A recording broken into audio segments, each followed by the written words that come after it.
Welcome to the Shared Power Podcast, a series for organizations and leaders committed to collectively advancing justice and equity. I'm your host, Mia Henry. I'm the CEO of Freedom Lifted, and I'm the daughter of activists, educators, entrepreneurs, and survivors. I've had the honor of teaching, facilitating, and co-leading in schools and nonprofits for over 2 decades. I've learned a lot, but it hasn't always been easy. There are conversations that I had, or I wish I had, that I believe create the conditions for more effective collective leadership. In season 1 of this podcast, we're going to dive deep into these conversations. These topics will help us explore how we can build trust, navigate conflict, and lead in partnership with one another. If you believe that relationship building is the foundation for justice work, you are in the right place. Join me as we explore the ingredients for leading with shared power. Today's conversation will feature my colleague at Freedom Lifted, Morgan Mahdavi. As the Learning Lab coordinator, Morgan helps clients enroll and get the most out of our in-depth training experience. Now, I met Morgan years ago when she worked with me at the Arcus Center for Social Justice Leadership at Kalamazoo College. She was and remains one of the most thoughtful, dedicated, and joyful people I've ever worked with. In this episode, Morgan will discuss the importance of caring and accountability for individuals and organizations. Together, we'll talk about how these concepts help create conditions for a cohesive team and make it easier for us to follow through on our commitments. Here's my conversation with Morgan about following through. All right.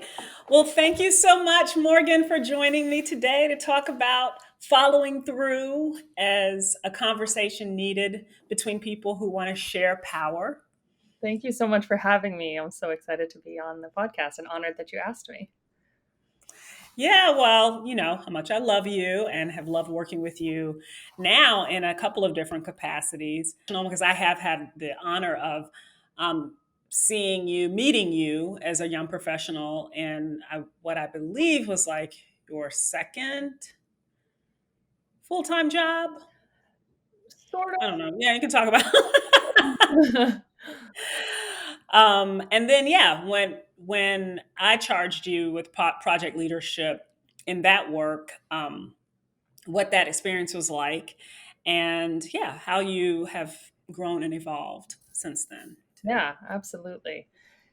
Yeah, our time working together at the Arcus Center for Social Justice Leadership, it was my first, I would say, like career role or role that was not just a job. It was shortly after graduating from college, though I spent some time teaching English abroad, and I'd been working since I was 14. But it was such a shift to working in like as part of a team, and rather than just doing tasks, but having leadership.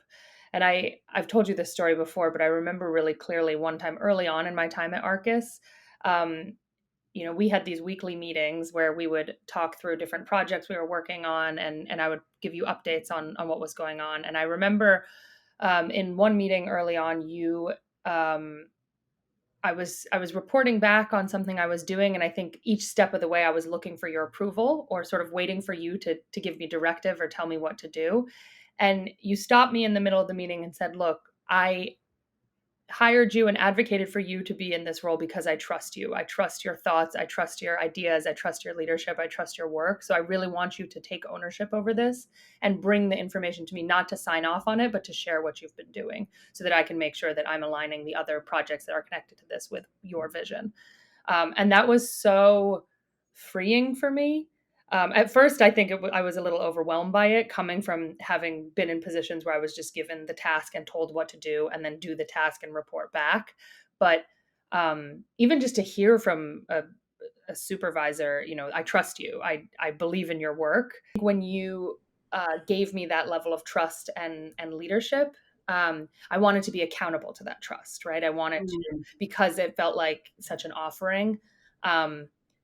I wanted to really, be accountable to it and honor the trust and the leadership that you had given me. So that really, it no longer was like, let me just do this task or do the bare minimum, but really create quality work so that I'm taking good care of the trust that's been gifted to me in this position. In this meeting, in this time, when we're having this conversation, I understood that you didn't know that I trusted you.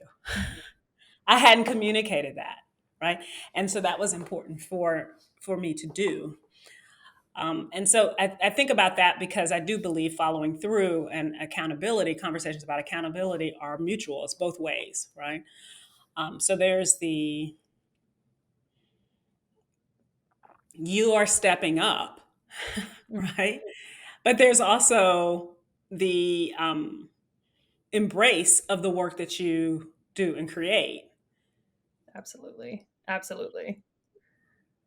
I've been in positions, after leaving the Arcus Center, I was in a variety of positions, and there were a few where I took that level of initiative. I was, Mm-hmm. like, I know that I have these skills, or I can see how we might be able to do these things different or more effectively to reach our goals, and stepped up. And it often felt like bumping up against a ceiling or something, or bumping into Yeah, a wall. And at a certain point, I was like, well, okay, I'll just go back to doing the baseline, because if I'm putting my heart into this and I'm really putting thought and care and feeling proud of the work, to then either have it, say no, having it be pushed down, or just ignored, yeah, offering something to people in leadership of saying, here's an idea that I have around my responsibilities, or how we might be able to improve things based on conversations we're having, and then having it go nowhere. Really, it like took the wind out of my sails. yeah, yeah. Mhm. Yeah. And even, there have been times in our work where I may come up with an idea, or, think of something that ultimately doesn't go anywhere, or, that you say, I appreciate your work on this, but we're not going to move forward for it. But you communicate that to me, you explain it. Yeah. I think there's a transparency in our working relationship, organizationally and on our individual work projects, that invites accountability and makes us feel very much a part of it, a part of your thinking, and allows us all to be steering in the same direction. So I really appreciate that you see that. Mm-hmm. And the transparency, I think a lot of people bristle at transparency, especially if they work at large organizations, because they're like, we can't tell everybody everything. And I always push back and I say, you don't have to tell everybody everything. And of course, there's going to be privacy issues and confidentiality. That's not what transparency is. Transparency to me is offering a rationale behind decisions that are made, especially if they're not made collectively and people don't know Mm-hmm. why. So we understand that in organizational structures, formal and informal. And of course, I love collective leadership, but collective leadership, and I want to write about this at some point, that the myths around collective leadership, one big one is that everybody makes all the decisions. And then people don't, like, we can't collectively lead because everybody, we can't have everybody making all the decisions. And that's not it, right? Like it's actually people making big decisions together, right? And being able to walk together towards the same vision. But people have all their different roles and the spaces that they inhabit towards that path, and they are making decisions all the time about their own work and how that work serves the larger mission. So there's individual decision making, but there's rationale shared when we have to talk about why we've made decisions, right? And that rationale in a collective leadership structure should be rooted in a collective vision. We are all doing our own work, and of course communicating with each other, collaborating and asking for advice, but at the end of the day, some things, not everything, we do embrace consensus based decision making, again, on anything that impacts where, the direction we're going in. But we have to be able to, again, trust each other to make decisions on a daily basis that help us achieve our goals in our work, right? Yeah. And so just being able to, if asked, why are we doing it this way? Not being defensive, but being open about the why. Mm-hmm. So what are some of the other, like, ingredients? We've talked about trust keeps coming up in all all the podcasts. I think that's going to be shared power requires trust. We Mm-hmm. know this. Easier said than done, but not negotiable. And it, requires communication, right? Mutual communication and transparency. Yeah.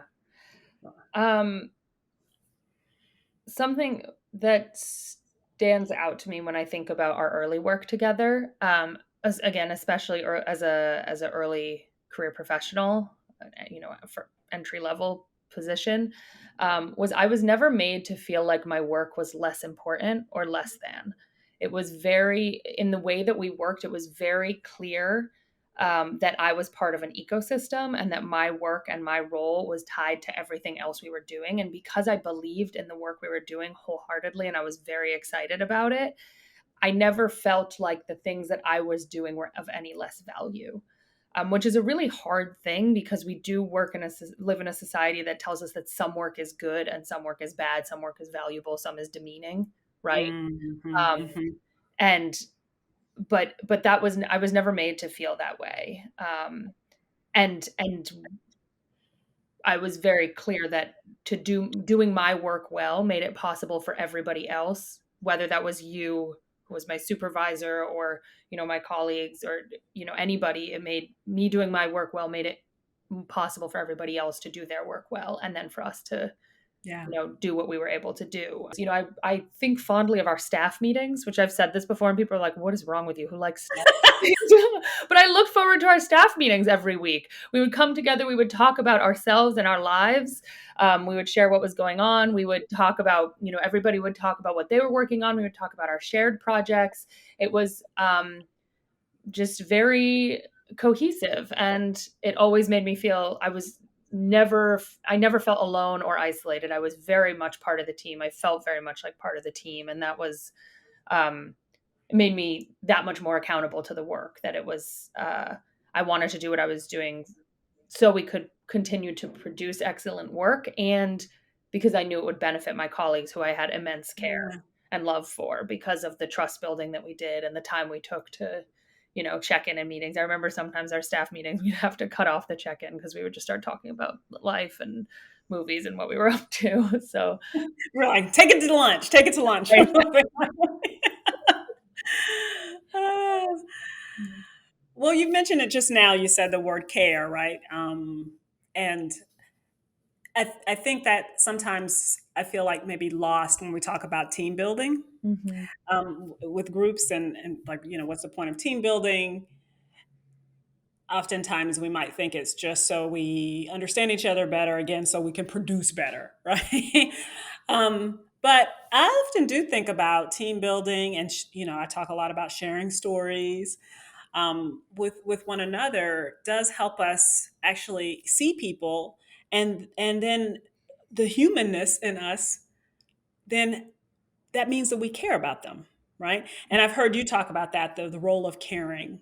And what role do you feel like caring has in our ability to actually follow through on the work?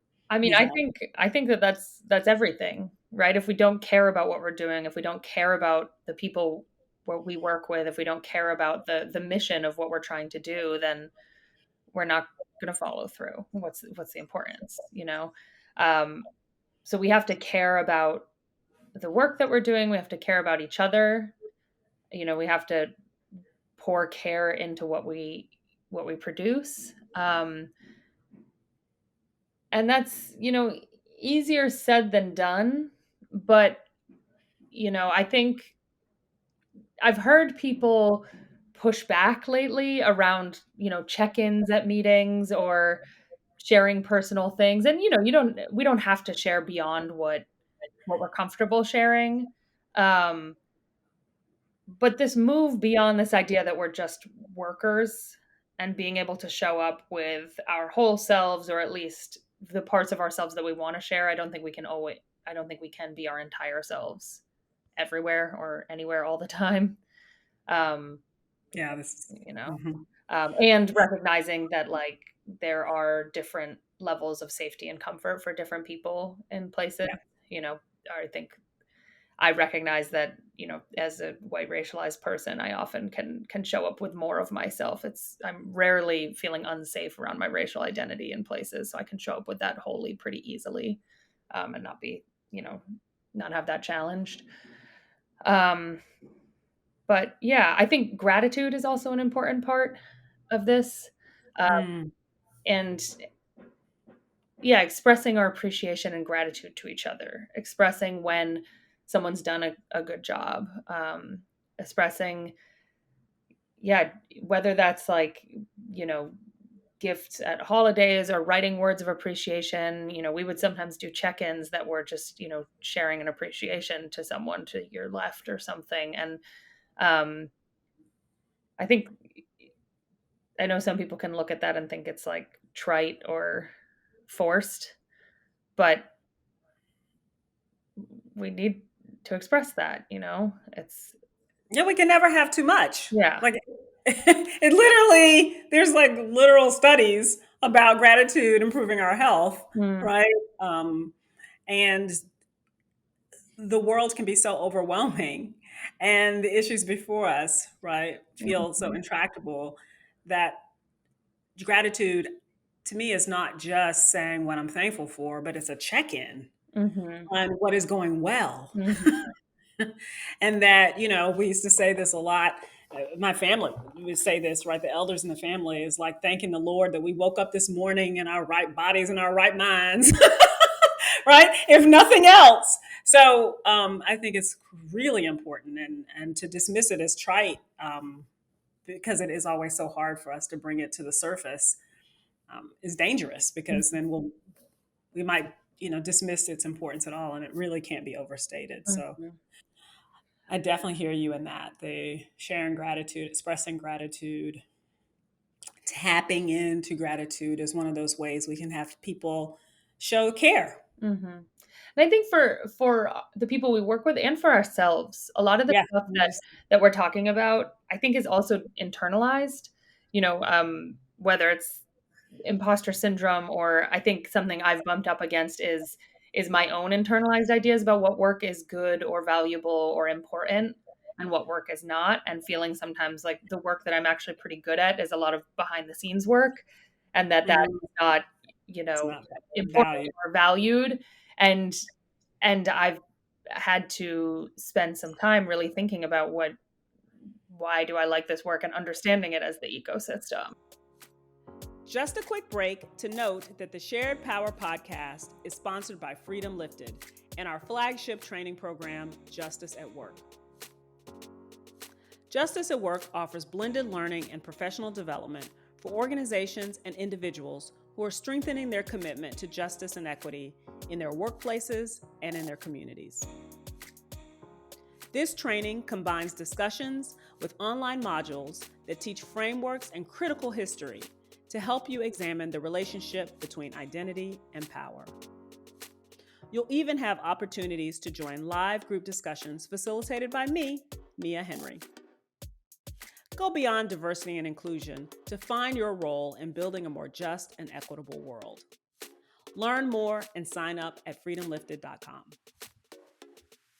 What about, mistakes? We've talked about this before too, and how important it is to have space for mistakes in relationships of accountability. I'll just speak for myself. Is in trying to define accountability, I think early on it was this making sure everybody was doing everything right. My thinking around it has since evolved into just,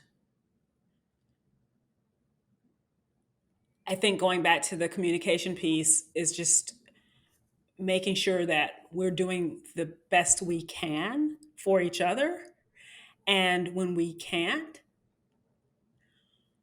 communicating that to each other because we care about people, Mhm, right? And we don't let our own shame around maybe not being able to finish a project or do it to the level of quality or standard of excellence that we want to do it. I'm very much speaking very personally right now, right? Feeling that shame and then just wanting to like cower, you know, hope they don't notice.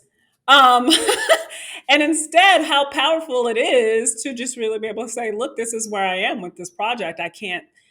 This happens to me often, is I can't see clearly the why here. And so I'm struggling doing my best. Mm. Or I've got a lot of family things happening right now, and and I can't show up like I thought I was going to be able to show up when I first committed, Mm. right?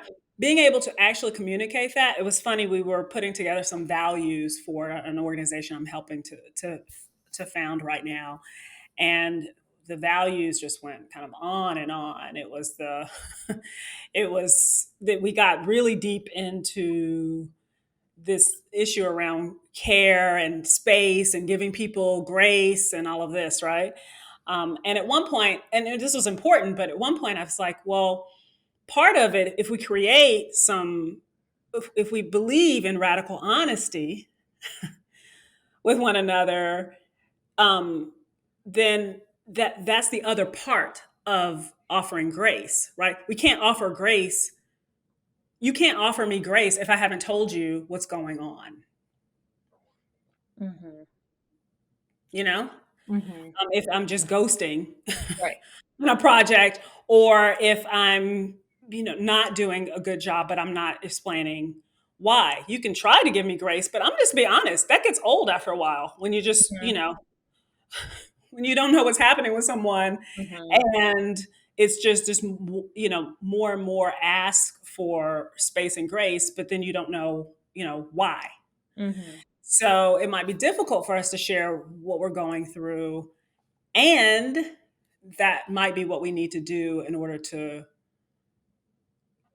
me fully be accountable to the people that we're working with. Mhm. Yeah, I think I have a lot of different thoughts on this. I think from the beginning of work together or just continuously being upfront that mistakes are okay, modeling apologizing and taking accountability, and really talking about what do we do if we can't, if we're not able to deliver on a project or do something in the time frame that we said.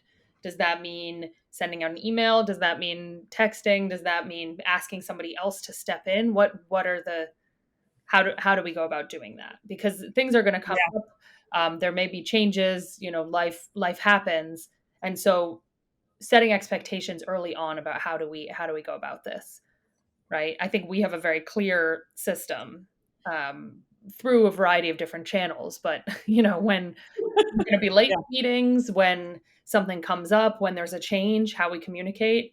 And, it happens all the time. Things change all the time, or we have meetings that we move around, or things that we're not able to deliver in the time frame we expected, but we have a very clear communication channels and patterns and systems around it. And so we adapt. Um, we also have very generous deadlines and timelines, um, that are flexible. And when we have something that we need by a specific time, we are very clear about it. And I think to do that requires consistent goal setting and planning and big picture thinking, because we're able to understand how each thing that we're working on fits within the larger picture and timeline and flow.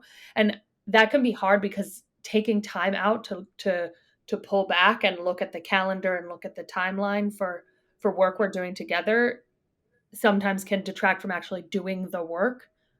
But if we don't take the time to do that, then we can be running kind of on a hamster wheel, right? Working on projects yeah. that don't actually, are not priorities based on, what are our goals for the quarter or what's next. Um, Working on things, putting a lot of time into something that actually has medium impact, or is for a longer term project. We're not able to refine as things come up. So I think that's really really important, because we're constantly moving deadlines. Yeah, we are. I think also just generally having systems in place.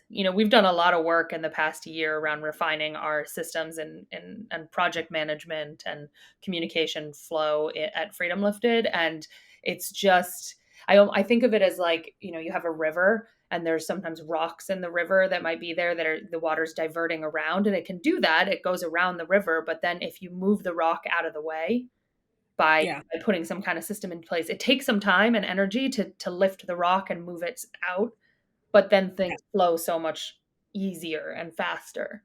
And so carving out the time too to move the rock, whether Yeah. that's doing annual planning or refining the systems, and we have that built into the calendar at Freedom Lifted. So there are Yeah. times where I know that we're not going to be doing as much client facing work, and I have larger projects that I know will allow things to flow with more ease and clearly. And I save that work till those times. Mm-hmm. Um, Mm-hmm. in terms of mistakes, I think rather than fixating on the mistake itself, and both for ourselves and for people we work with, rather than fixating on it and chastising ourselves or others, asking the question of what can we do so this doesn't happen in the future. Um, I was in preparation for this. I think you asked me to give an example of a time where I made a mistake in our work together or something, and I really couldn't think of any. Not that I Oh. haven't made mistakes by any means, to be very clear on that. I know I have.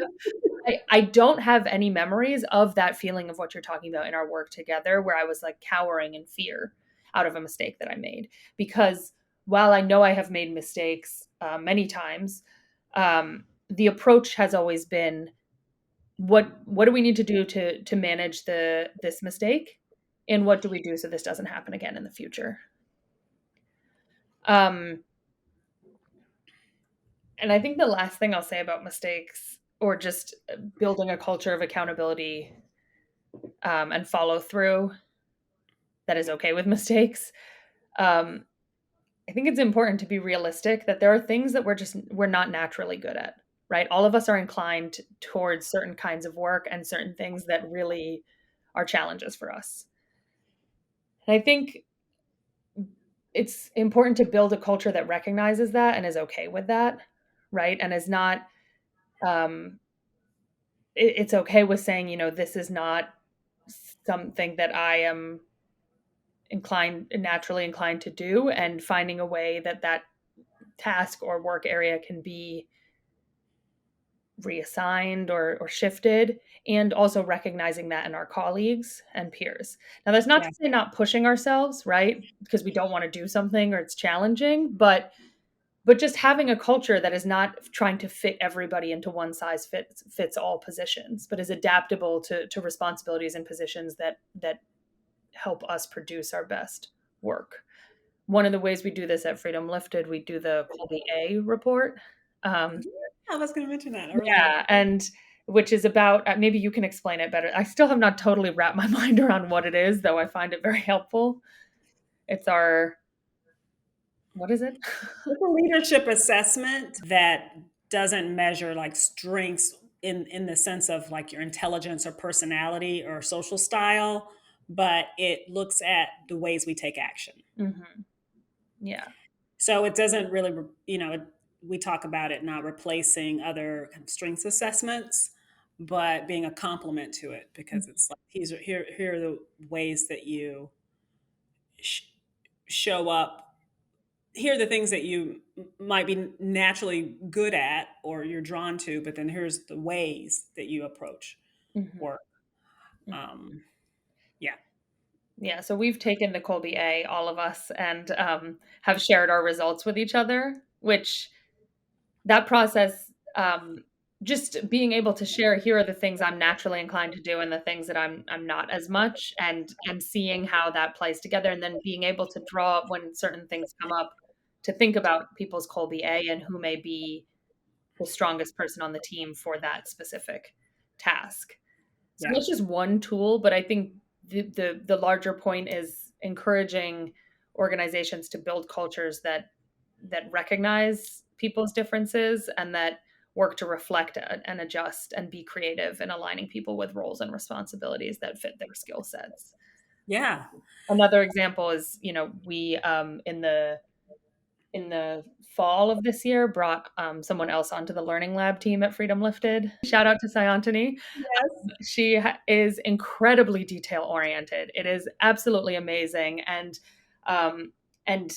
the way that we complement in both in our differences and similarities and working together, it has just, I feel that our work in the Learning Lab and my work has just blossomed in the past 6 months. I'm Mm. enjoying it so much more. I mean, I was enjoying it before, but there were certain tasks that I had to do that were draining a lot of my energy, and I was not doing particularly well because it was like swimming upstream.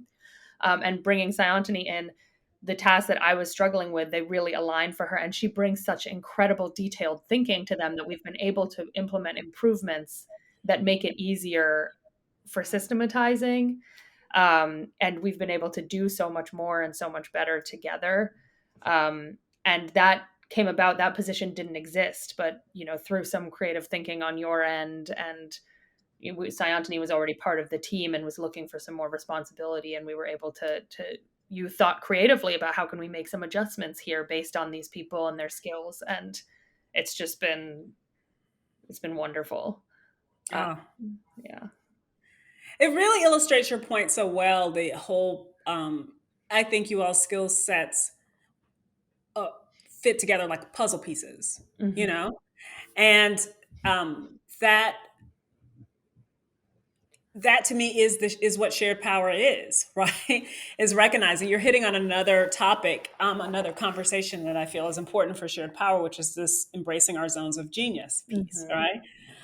And so really understanding ourselves is so important so that we're able to communicate what type of work does bring us energy and what type of work is draining, just like you said.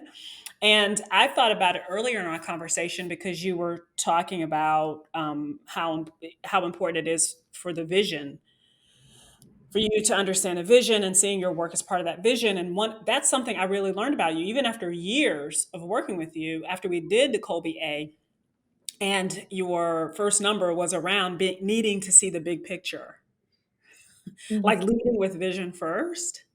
Made sense after I learned it, but I wasn't consciously aware of it. And then, and there are other people I work with who really need the details Mm-hmm. in order to feel like they understand what the direction we're going in. So for me in our meetings, I think it's even more important. Well, you have to have the balance, but for you and I in particular, I was like, Morgan is a vision person. And you really challenge me to think about what is the larger reason Mm-hmm. for us to be doing the work we're doing it in the way we're doing it. So what you said before too reminded me of the book Essentialism, which I love so much, by Greg McCowan. Yeah. That whole, like, do we even need to still be doing this anymore? Like, let's check in around, what are these tasks even necessary, or what's a different way we can do this, so that it's easier on everyone, or it takes advantage of everyone's gifts, Mm-hmm. right? Certainly, Santini has done things that I didn't even know needed to be done. Honest. So, but I was also just like, do your thing, Santini, like live in your element, where we're going. So,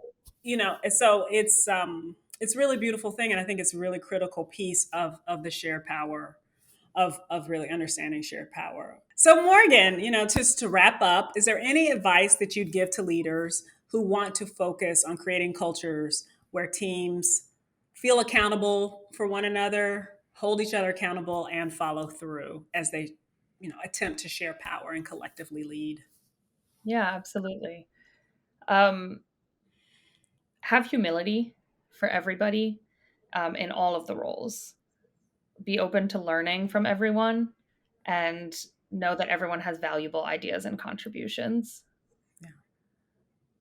Slow down, make intentional time and space for trust building, for gratitude, for connection and reflection. I think we often move really fast and feel like we have to produce, at high volumes, and it becomes quantity over quality. Sometimes the fastest way to get to our end goal is by slowing down. Yeah. Um, know when it's time to go or to let go. Um, Follow through and accountability. If it's continuing to be an issue, sometimes it's time to step away. We're not meant to do anything forever or be in one organization forever. And I think at the times where I think about where I've had the hardest time with follow through and accountability, it's often a symptom of a deeper issue. Sometimes something that can be changed and addressed, and sometimes it's been that it's just my time to leave. Whether that's because the work has shifted, I'm ready to move on, or it's not the right fit for me. Yeah. And I know you have shared that sometimes in having to shift people off of the team, that often one of the signs is accountability, is a follow through. That follow through starts dropping, and that Mm-hmm. we're no longer being inspired or caring about the work, and that's okay. It's okay to say goodbye. It's okay. Yeah. Yeah. The last one I'll say is I encourage leaders to be creative. We're building something new in this shared power thinking and these commitment to justice in our work, and that's bigger than just about shifting some language or asking check-in questions, but we're really doing something new. And so I encourage people to be creative in how they do this work. We're fighting against capitalism and fighting against a lot of systems that encourage us to stay small and play it safe. Mm-hmm. But we need courage in our trust in each other, in our care for each other, and in our work together to make these changes.